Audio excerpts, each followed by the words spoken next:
नमस्कार दोस्तों, आज का टॉपिक बहुत ज़्यादा इंटरेस्टिंग होने वाला है, इसलिए मैं आपसे ये कहूँगा कि वीडियो में एंड तक बने रहना है।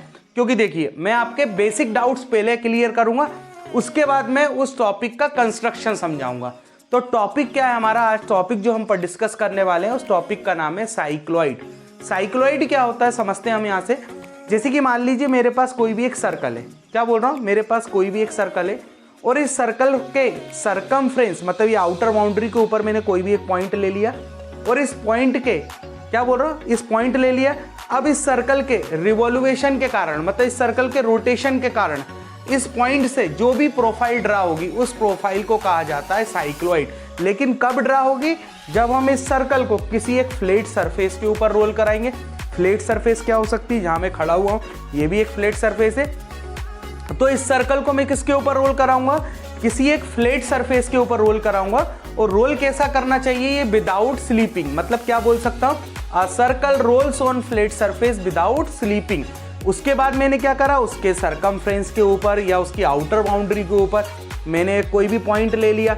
अब इस सर्कल के रोटेशन के अकॉर्डिंग इस पॉइंट की जो भी पोजीशन बनती है उस पोजीशन के अकॉर्डिंग उसकी जो भी प्रोफाइल ड्रा होती है उस प्रोफाइल को कहा जाता है साइक्लॉइड। इसलिए दोस्तों मैं आपसे कहूंगा वीडियो में एंड तक बने रहिएगा, पहले बेसिक डाउट्स क्लियर कीजिएगा, उसके बाद मैं आपको इसका कंस्ट्रक्शन समझाऊंगा। देखिए समझते कैसे। मान लीजिए मेरे पास कोई भी एक फ्लैट सरफेस है, ये मेरे पास कोई भी एक सरफेस है, मान लीजिए मेरे पास कोई भी एक फ्लैट सरफेस है और अब मैंने क्या करा, इस फ्लैट सरफेस के ऊपर एक सर्कल ले लिया। अब मैंने सर्कल लिया तो यहां से मैं क्या कर रहा हूं, इस सर्कल के मैं कुछ नंबर ऑफ डिवीजन कर रहा हूं। मैंने कितने डिवीजन करे? अगर मान लीजिए मैंने सर्कल के इक्वली 8 डिवीजन कर दिए। कितने डिवीजन करें? 8 डिवीजन। ध्यान देने वाली बात है, जितने नंबर ऑफ डिवीजन उतने ही नंबर ऑफ पॉइंट्स हमको यहाँ मिलेंगे। मिलते कैसे ये हम समझ लेते हैं। मान लीजिए मैंने एक सर्कल को रखा और इस सर्कल की आउटर बाउंड्री के ऊपर मान लीजिए मैंने कोई भी एक पॉइंटर ले लिया। अब मैं क्या करता हूं, इस फ्लैट सरफेस के ऊपर इस सर्कल को रोल्स कराना स्टार्ट करता हूं। मतलब इनिशियल कंडीशन में सर्कल मेरा यहां है तो सर्कल का सेंटर भी मेरा यहां होगा और सर्कल मेरा कुछ इस तरीके से होगा। ये मैंने सर्कल बना लिया, देखिए इनिशियल कंडीशन में सर्कल मेरा कुछ इस तरीके से होगा, ये मेरा सर्कल बन गया।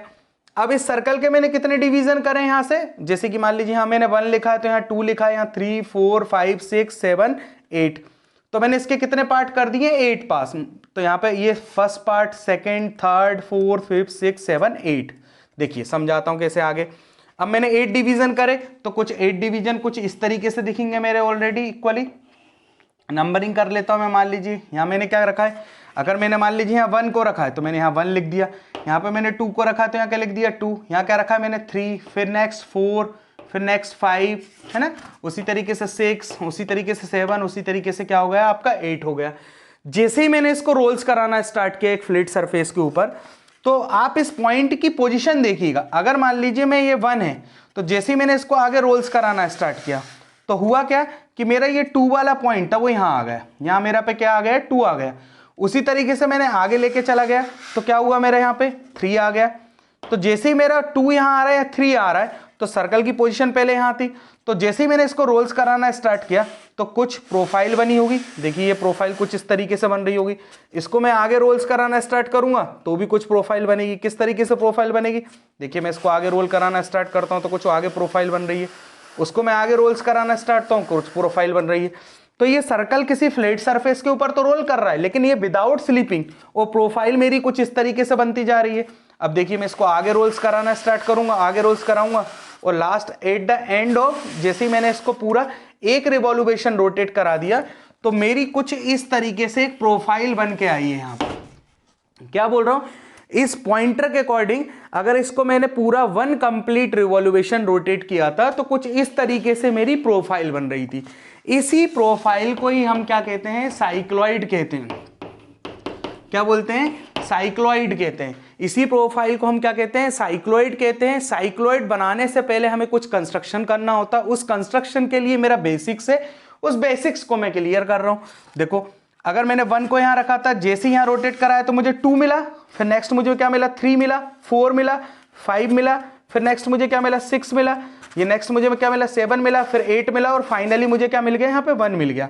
तो यहाँ पे मेरा अगर ये 1 था तो यहाँ पे मेरा 1 डैश मान लूं या 1 मान लूं, तो उसी तरीके से ये 2 हुआ, ये 3 हुआ, फिर नेक्स्ट क्या हो जाएगा 4, नेक्स्ट क्या हो जाएगा मेरा 5, नेक्स्ट क्या हो जाएगा 6, नेक्स्ट क्या होगा 7, नेक्स्ट क्या होगा 8 और last at the end of movement is 1 days या 1 बोल सकते हैं हम। अब देखिए हम इसको आगे समझते हैं।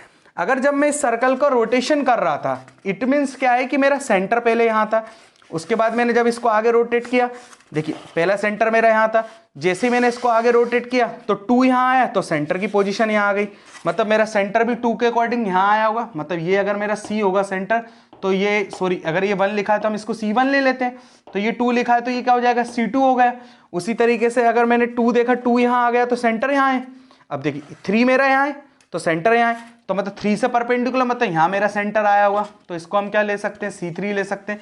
मतलब ये सेंटर जो है आपका बिल्कुल इस बेस वाली लाइन के क्या चल रहा है, पैरेलल चल रहा है। देखिए ये मेरा C3 हो गया, उसी तरीके से मेरा क्या हो जाएगा ये C4, ये मेरा क्या हो गया C5, ये C6, देन C7, नेक्स्ट क्या हो जाएगा C8 और इसको हम क्या बोल सकते हैं नेक्स्ट लास्ट एंड ऑफ क्या बोल सकते हैं C1 डैश, है ना।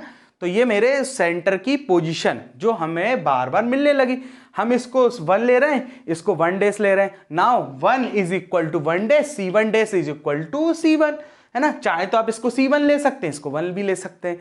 देखिए हम आगे समझते हैं कैसे।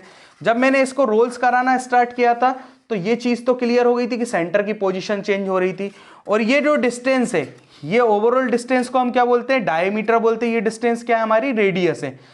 इट मीन्स क्या है, अगर ये हमारी रेडियस है, अगर मैंने 2 यहां आया तो ये भी हमारी रेडियस होगी। मतलब ये पूरी की पूरी डिस्टेंस जो है ये किसके इक्विवेलेंट है, ऑलरेडी हमको पता है किसके इक्विवेलेंट है, ये रेडियस के इक्विवेलेंट है। नहीं समझ में आता फिर भी डाउट से तो समझ लीजिए, ये सर्कल है तो ये सर्कल का ओवरऑल डिस्टेंस को हम क्या बोलते हैं, डायमीटर बोलते हैं। देखिए ये डायमीटर है ऑलरेडी, बिल्कुल है, ये डायमीटर है, बिल्कुल है, ये भी हमारा डायमीटर है, ये भी हमारा डायमीटर है। तो ये पूरे के पूरे क्या है, डायमीटर है, और इसका हाफ जो है ये मेरा क्या हो गया यहां से रेडियस हो गया। इसका 50% ये मेरा क्या मिल गया, रेडियस हो गया।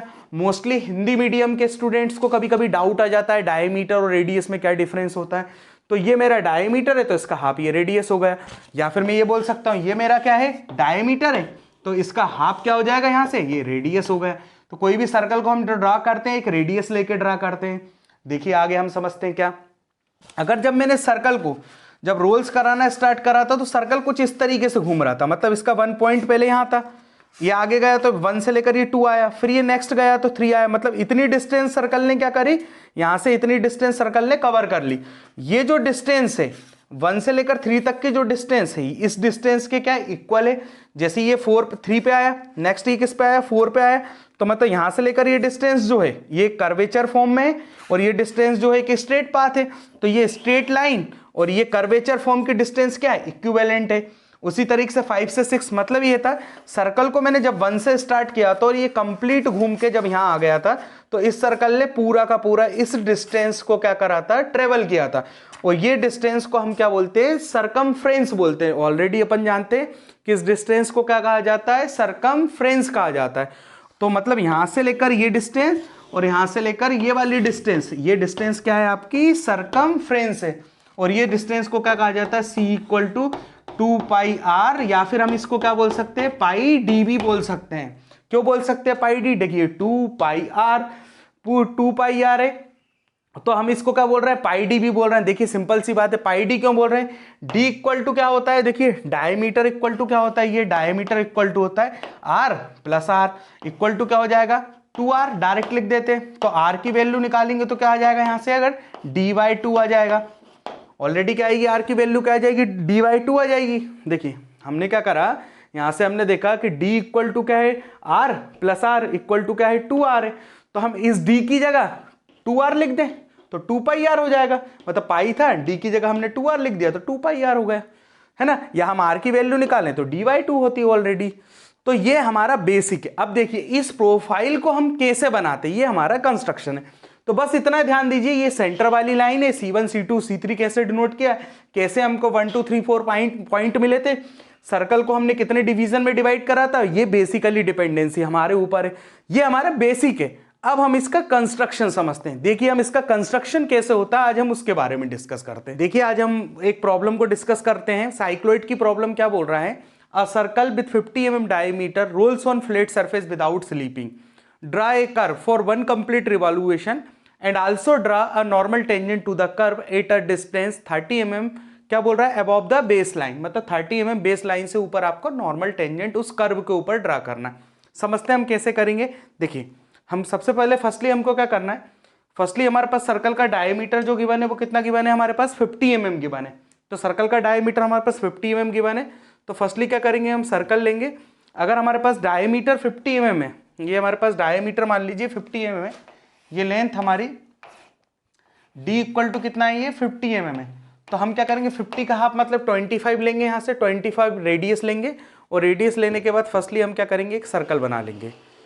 तो हमने सबसे पहले कंस्ट्रक्शन करते समय हमने क्या करा, सबसे पहले उसकी हाफ ली, मतलब हम इस डिस्टेंस को कितना लेंगे कर्व में, ये रेडियस जो डिस्टेंस रहेगी ये 25 की रहेगी, 50 डायमीटर ये 25 ली, 25 लेने के बाद हमने एक सर्कल बना लिया। अब हम इसके नंबर ऑफ इक्वली कितने डिवीजन कर सकते हैं, हम इसके 8 डिवीजन भी कर सकते हैं, हम इसके चाहे तो 12 डिवीजन कर सकते हैं। तो हम इसके मान लीजिए 8 डिवीजन कर लेते हैं ना, तो हमने इसके 8 इक्वल डिवीजन करने हैं, तो कैसे करेंगे, देखिए हमने एक सर्कल बनाया, यहाँ से हमने एक स्ट्रेट लाइन ली, और इसके लाइन के ही परपेंडिकुलर सेंटर से पास करते हुए हम एक और लाइन ले लेंगे। इस लाइन के ही परपेंडिकुलर हमने सेंटर से पास करते हुए एक और लाइन ले ली है ना। अब हम इसके इक्वली कितने डिवीजन कर रहे हैं, 8 डिवीजन कर रहे हैं। देखिए अगर हम इसके इक्वली डिवीजन 8 कर रहे हैं तो ये हमारा प्रोटेक्टर है, प्रोटेक्टर को इस तरीके से रखिएगा, और यहाँ से एंगल देखेंगे, ये एंगल कितना है आपका 90 डिग्री है। तो 90 डिग्री है, तो 8 डिवीजन करने के लिए हम यहाँ से एंगल कितना ले लेंगे इसका, 45 डिग्री। तो यहाँ से हमने 45 पे मार्क करा, यहाँ से भी हमने 45 पे मार्क करा। अब हमने क्या करा, ये जो 45 मार्क किया यहाँ पर है ना, इस 45 से इसके सेंटर से पास करते हुए एक लाइन ले लेंगे, वो कहीं आगे जाके कट करेगी। सिमिलरली हम क्या करेंगे, इस 45 से इसके सेंटर से पास करते हुए एक और लाइन ले लेंगे, वो भी कहीं आगे जाके कट करेगी। इस तरीके से सर्कल जो है हमारा इक्वली 8 डिवीजन में डिवाइड हो जाएगा। आगे का कंस्ट्रक्शन समझते हैं कैसे करेंगे। देखिए उसके बाद क्या करेंगे, इसके सेंटर से हमने ये जो लाइन ली है, इस लाइन के हम परपेंडिकुलर एक लाइन लेंगे। क्या बोल रहा हूँ, ये सेंटर से हमने जो एक लाइन ली, बिल्कुल एक हमारी वर्टिकल लाइन है, इस लाइन के हम क्या ले लेंगे, परपेंडिकुलर एक लाइन ले लेंगे। अब इस लाइन की लेंथ कितनी लेनी है ये हम आगे डिस्कस करते हैं। सबसे पहले हम क्या करेंगे, इस लाइन के एक परपेंडिकुलर एक लाइन ले लेंगे। ये मैंने एक लाइन के एक परपेंडिकुलर लाइन ले ली, इसकी लेंथ अभी मैं कुछ भी रख रहा हूँ, आगे चल के मैं समझाता हूँ इसकी लेंथ हमको कितना कंसिडर करनी है। देखिए नेक्स्ट हम क्या करेंगे, आगे चल के इसकी नंबरिंग कर लेते हैं। हमने अभी थोड़ी देर पहले ही डिस्कस करा था, अगर मैं मान लीजिए इसको 1 मान लेता हूँ, थोड़ा सा हम डार्क का यूज़ करेंगे तो ज़्यादा हमारे लिए पॉइंटर अच्छे से समझ में आएंगे। ये मैंने 1 मान लिया, ये 2 मान लिया, ये मेरा 3 हो गया, ये 4 हो गया, ये मेरा 5 हो गया, ये मेरा 6, ये मेरा 7, देन ये मेरा क्या हो गया 8 पॉइंट हो गया। अब देखिए अब हमको आगे का कंस्ट्रक्शन कैसे करना है, इसको हमने रोल्स कराया था। क्या बोल रहा है, सर्कल का डायमीटर है 50 mm, रेडियस 25 लेके हमने एक सर्कल बनाया। क्या बोल रहा है, कितना बनाना है, इसके एक रिवॉल्यूशन के अकॉर्डिंग जो प्रोफाइल ड्रा होगी उसको बनाना है। तो 1 कंप्लीट रिवॉल्यूशन के कारण प्रोफाइल हमको पता है ऐसी ड्रा होगी। अगर 1.5 होता तो प्रोफाइल कैसी बनती, ऐसी, फिर हाफ होता तो इतनी बन जाती, तो ये 1.5 हो गया है ना। अगर 2 रिवॉल्यूशन बोलता तो कैसी होती, एक बार ऐसी फिर देन ऐसी, तो मतलब 2 रिवॉल्यूशन होगा। यहाँ 1 रिवॉल्यूशन के लिए बोल रहा है तो हम उसकी प्रोफाइल ड्रा करते हैं। कंस्ट्रक्शन देखिए आगे का कंस्ट्रक्शन कैसे करेंगे, हमने अभी डिस्कस किया था। ये जब इसके ऊपर रोल करेगा तो ये जो डिस्टेंस होगी, ये डिस्टेंस कितनी होगी आपकी 2πr, मतलब ये जो डिस्टेंस है आपकी कितनी है 2πr है। देखिए अब 2πr हम कैसे निकालेंगे, देखिए इसका डायमीटर हमको पता ऑलरेडी कितना है 50 mm है, तो यहां से हम इसका डायमीटर लिख लेते हैं पहले।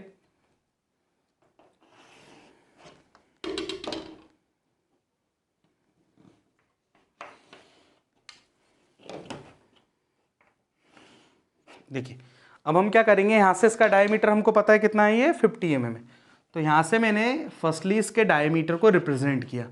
ये मेरा डायमीटर है, ये कितना है मेरा 50 mm है, तो उसके अकॉर्डिंगली c इक्वल टू हमारा होता है पाई डी भी होता है 2πr होता है। तो रेडियस आपकी 25 है, डायमीटर 50 है, तो हम c equal to pi D भी बोल सकते हैं, 2πr भी बोल सकते हैं। तो हम डायरेक्ट अगर c इक्वल टू पाई और डायमीटर ही पुट कर दें तो 50 पुट करेंगे। अगर मान लीजिए मैं c इक्वल टू डायमीटर ना इक्वल करके 2πr करता हूं तो c इक्वल टू क्या हो जाएगा 2 पाई, r इक्वल टू कितना इसका हाफ, तो आर रेडियस कितनी हो जाएगी इसकी 25 हो जाएगी, और 25 into 2 equal to 50 into pi आएगा, दोनों का आंसर सेम आएगा। तो यहाँ से जो इसकी वैल्यू निकल के आएगी, अगर हम इसको कैलकुलेट करेंगे तो वो वैल्यू निकल के आएगी 157.14, है ना। तो हम इसको 157.14 जो आपकी वैल्यू आ रही है, इसका डायमीटर कितना है आपका 50 mm का है, कितना है 50 mm का है। तो हमारा डायमीटर जो है वो कितने का है 50 mm का है, तो वैल्यू भी हमारी mm में ही निकल के आएगी। तो ये हमारी वैल्यू आई 157.14 mm। ये वैल्यू हमारी जो किसकी है, सरकमफ्रेंस की वैल्यू है। अब हम क्या करेंगे, यहाँ से लेकर यहाँ तक की जो डिस्टेंस लेंगे वो कितनी लेंगे 157.14। तो 157.14 mm इक्वल टू हो जाएगा आपका 15.7 सेंटीमीटर। हम इसको सेंटीमीटर में कंसीडर कर लेते हैं, तो यहाँ से हम 15.7 सेंटीमीटर ले लेंगे। अब 15.7 सेंटीमीटर हम कैसे लेंगे, ये हमारे पास स्केल है, स्केल को रखेंगे, यहाँ से हम 15.7 सेंटीमीटर ले लेंगे। अब 15.7 सेंटीमीटर लेने के बाद हम इस पर कट मार देंगे। फिर कट मारने के बाद हमने क्या करा था, जब हम इस सर्कल को रोल्स कराना स्टार्ट करे थे तो 1 के बाद 2 वाला पॉइंट आया, फिर 3 आया, फिर 4 5 6 7 8, फिर 1 आ गया नेक्स्ट। तो हमको क्या करना है, इसको उतने ही नंबर ऑफ डिवीजन में डिवाइड करना है। कितने डिवीजन में, जितने नंबर ऑफ डिवीजन में हमने इस सर्कल को डिवाइड किया। हमने कितने डिवीजन करे, 8 डिवीजन करे। इस लाइन के भी हम कितने कर देंगे, टोटली 8 डिवीजन कर देंगे। वो 8 डिवीजन कैसा होना चाहिए, इक्वली होना चाहिए। तो यहां से लेकर यहां तक की जो डिस्टेंस है, ये डिस्टेंस बेसिकली हमारे पास कितनी है 2 पाई आर। देखिए समझते हैं, ये जो डिस्टेंस है यहां से लेकर हमारी, ये जो डिस्टेंस है इसको हम आगे भी इंडिकेट कर लेते हैं। ये जो डिस्टेंस है देखिए,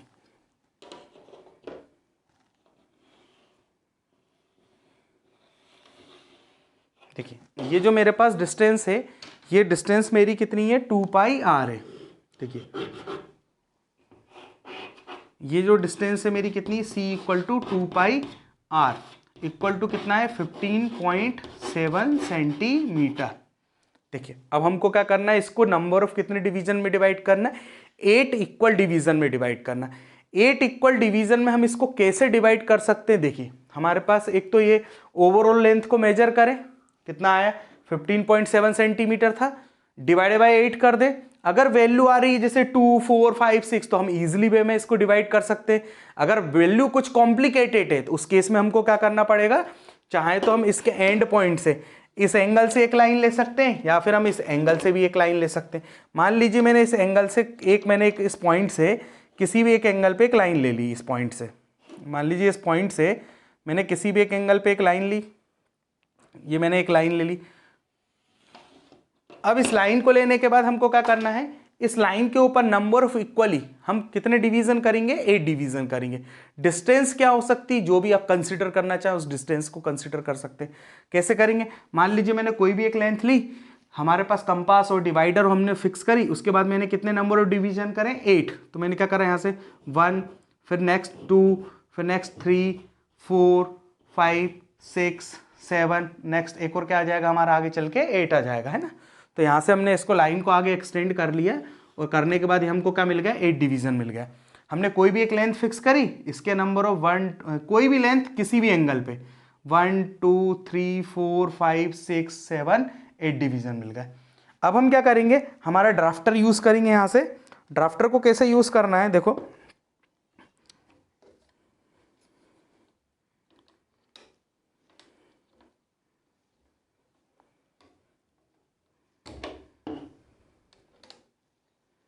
ड्राफ्टर को हम कैसे यूज करेंगे। अब हम ड्राफ्टर को कैसे यूज करेंगे, जो हमारा लास्ट एंड है, यहाँ से जो हमारा लास्ट एंड है, ये जो पॉइंट हमें मिला है, हम क्या करेंगे, इस पॉइंट को इसके लास्ट एंड से मिला देंगे।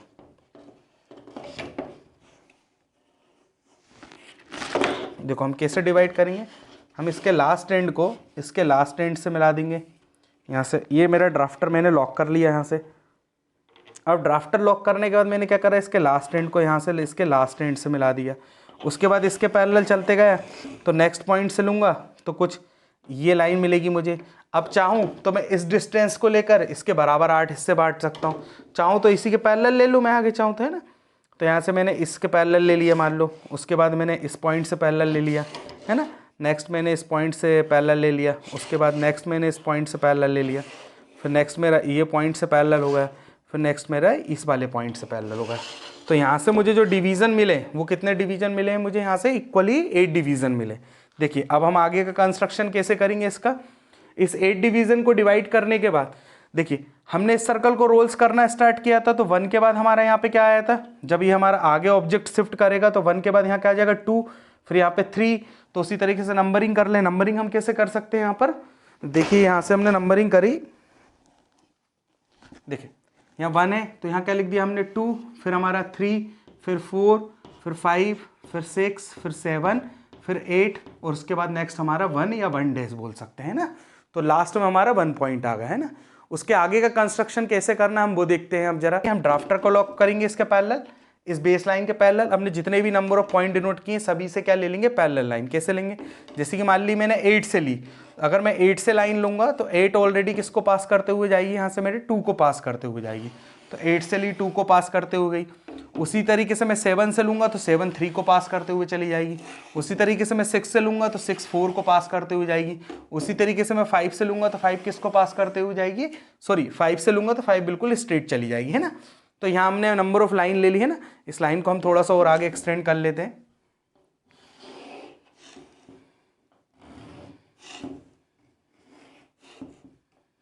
देखिए अब हम क्या करेंगे, यहाँ से जितने भी नंबर ऑफ पॉइंट हमने यहाँ लिए थे, अब इस लाइन के, जैसे कि मान लीजिए हमारा सेंटर है, इस सेंटर का नाम क्या है हमारा C है, ये हमारा सेंटर है।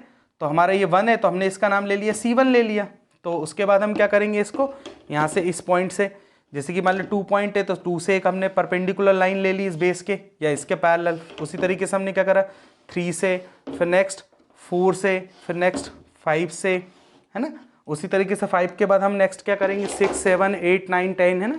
5 के बाद हमने क्या करा यहाँ से, नेक्स्ट क्या करा यहाँ से इसी के पैरेलल, किसके पैरेलल बोल रहा हूँ, इसके पैरेलल, है ना, 6 से। फिर नेक्स्ट हमने क्या करा 7 से, फिर हमने किससे ले ली 8 से, फिर लास्ट हमने एट द एंड ऑफ किससे ले ली, यहाँ से 1 से ले ली, है ना। उसके बाद देखिए हम इसको और आगे एक्सटेंड कर देते हैं यहाँ से, इसको ये कंप्लीट हमने एक बॉक्स बना लिया है ना। अब देखिए आगे का कंस्ट्रक्शन कैसे होता है।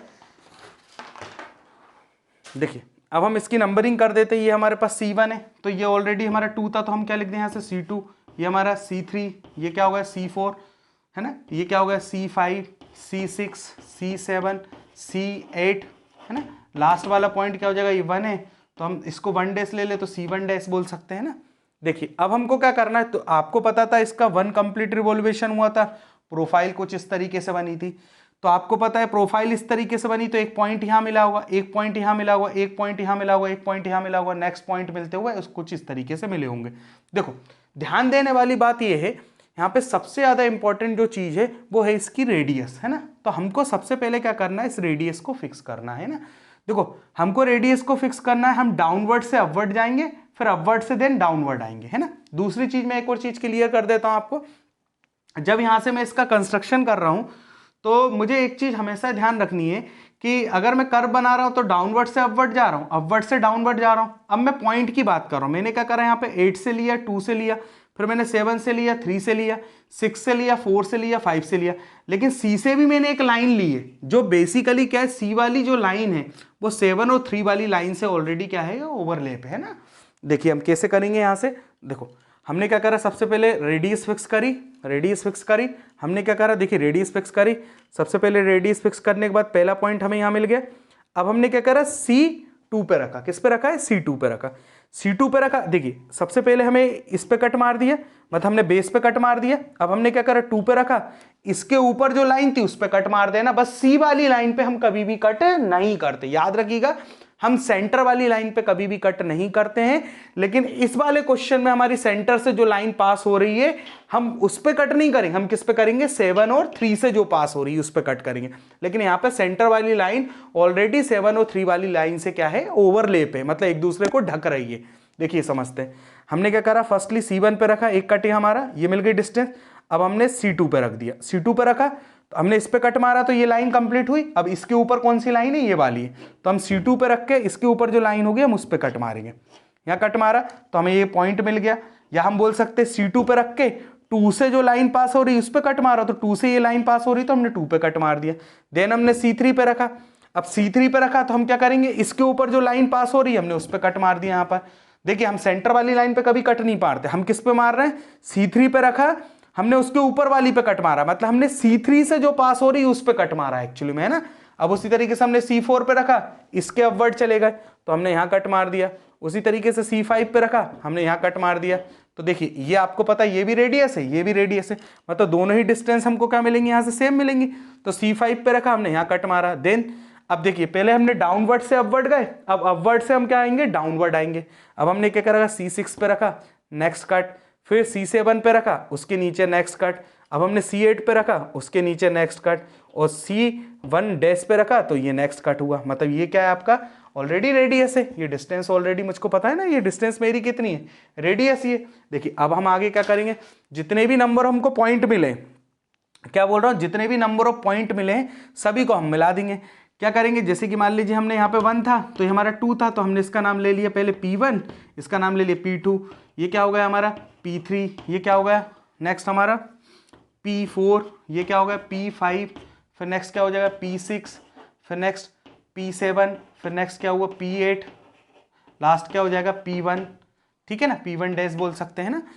क्या करेंगे P1 P2 3 P3 P4 सबको मिला देंगे। देखिए हमको इतना याद रखना है, डाउनवर्ड से अपवर्ड जाना है, देन अपवर्ड से डाउनवर्ड आना, हमको याद रखना है। हम C वाली लाइन पे कभी भी कट नहीं मारते, हम C पे रख के जो 7 और 3 से पास हो रही है हम उस पे कट मार रहे हैं। एक्चुअली में इस वाले क्वेश्चन में ऑलरेडी क्या हो रही है, ओवरलैपिंग है, इसलिए हमें उस पे कट मारना है ना। या तो हम क्या कर सकते हैं, C2 पे रखें, 2 से जो पास आ रही है उस पे कट मारे, 3 पे रखें, 3 से जो पास हो रही है उस पे कट मारे, C4 पे रखें, 4 और 6 से ये पास हो रही है ना तो हमने 4 पे कट मार दिया, 5 पे रखा, 5 से जो पास हो रही है उस पे कट मारा, 6 पे रखा, 6 से और 4 से यही पास हो रही थी ना तो हमने 6 पे कट मारा, उसी तरीके से 7 पे, उसी तरीके से 8 पे, और लास्ट वाला ये, तो ये रेडियस मिल जाएगी हमें। अब हम क्या करेंगे, जितने भी नंबर ऑफ पॉइंट डिनोट किए यहाँ से इसको मिलाएंगे फ्रेंच कर्व से, तो हम इनको P1 को क्या करेंगे, सबसे पहले P2 से मिलाया, P3 से मिलाया, P4 से, P5 P6 P1, तो ये हमारा जो कर्व बनेगा ये हमारा एक साइक्लॉइड बनके यहाँ से तैयार हो जाएगा।